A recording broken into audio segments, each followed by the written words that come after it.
After watching the Jim Ratcliffe interview with Gary Neville, I'm pretty convinced that owners can bring some sort of transparency on the public stage. They can come in front of the public limelight, and this is what the fans deserve in the least, right? We should know what the future of the club is going to be like.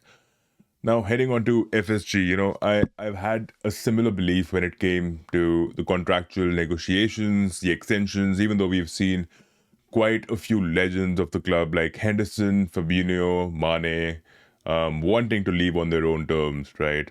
And we did not really have any salvageable value on these players that we had acquired. Like Mane, we acquired around 2017, and Firmino 2016. Mohamed Salah, I think, came in 2018 or 2017 winter transfer window, if I'm not wrong. Virgil came around the same time. These players are aging for sure right now, and I'm talking about Virgil van Dijk, Mohamed Salah, and Trent Alexander-Arnold. Both these players are aging, and I think it'll be an honor to, you know, give them the regards, the respect that they deserve if they choose to leave the club. But at this point in time, we've been seeing statements from Virgil, from Mohamed Salah, that they've been waiting on contractual negotiations, on some sort of an extension being offered by the club, right? But I think the guy who's actually spewing and he's been cooking a lot of toxic air behind the backdrop. I wouldn't really call it toxic air, but he's trying to create some sort of a congestion and not giving any clarity to the players, to their agents, and even to the public. Is Michael Edwards. No matter how shrewd the guy is, no matter how sharp he was, he first came to Liverpool as a chief analyst from Tottenham in 2011-2012, and thereon became the head of methodology in 2012-2013, and in 2015-2016 he was appointed as the technical director, becoming a sporting director in 2016-2017, and there was an apparent lashing out that happened in 21-22 whilst he was in charge of that podium with Jurgen Klopp. And conspiracy theorists do indicate that Jurgen Klopp was burnt out for sure, but then there's a reason why he left the club, because he never really wanted to work with Michael Edwards when he heard the news that he's going to be reappointed as a managing director of football for Liverpool Football Club. Now, this guy has immense power, right? And the stance that I'm going to present to you right now, I don't really believe in it, but I do understand in some way or another, right? Now, the salvageable value of these players would be next to nothing, right? But still, we can ooze out a couple of good years from them, because we are talking about players who are prolific, who are worldly. These are generational talents that we are talking about, Mohamed Salah and Virgil van Dijk. I think the situation is as such pretty skeptical, and it's really sensitive at this point in time. I think FSG, if you look at their stance, the reason they might not want to give them contractual extensions is because on an average, or mostly, players at their age, they don't perform at the most pristine levels or at their pinnacle, right? Now, this season, Mohamed Salah has been exceptionally good, right?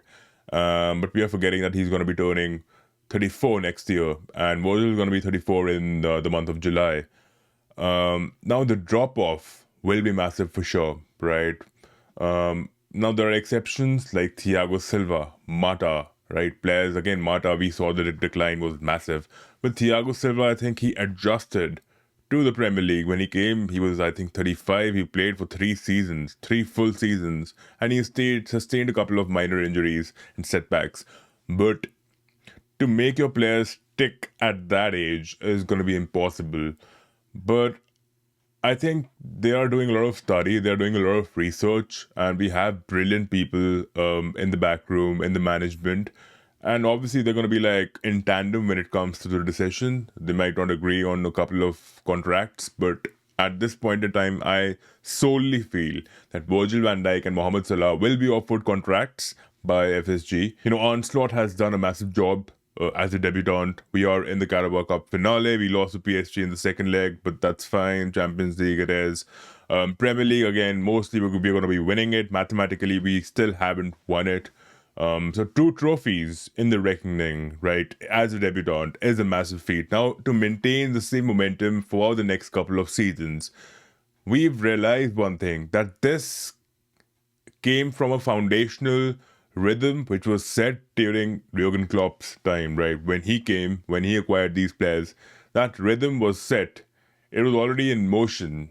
So, in order to build a legacy, a new legacy out of the existing legacy, you need a couple of good players who have that experience. Now, I was expecting this sort of a role to be taken by Jordan Henderson, but he clearly wanted to leave the club and go to Saudi, and there are a couple of other theories as well that Jurgen Klopp did not really want him in the club, but I don't think he wanted to sit on the bench. I think he wanted to have some starting 11 action, yada yada. And with Fabinho as well, made it really clear that he really wants to go to Saudi and his legs are not made for the Premier League anymore, cannot be a holding number 6. I don't expect the same from Mohamed Salah and Virgil van Dijk. These guys are carrying the baton of something which we have never had a whiff of, like the league title in the longest in 30 long years. This is the first league title that we won in 2020, right? Similar to the Champions League, we won the Champions League in 2005. That has been a long time.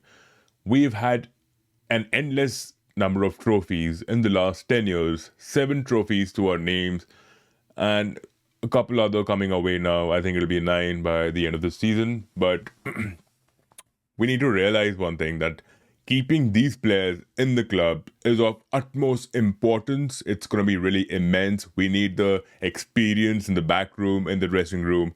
We need that exposure for the younger talents, for the academic products and prospects coming on the pitch, so that everything is working in order, right? Now, if you take experience out of a team, right, they might just start fluctuating.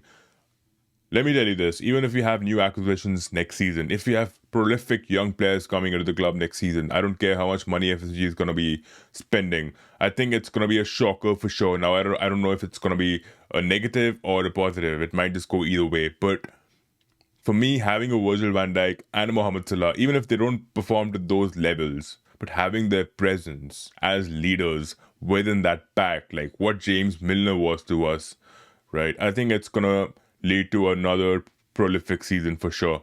FSG need to start actioning this on a quicker note, right? And there's no one who's going to be waiting for them, because as soon as they sign with other clubs, the fan base is going to erupt for sure.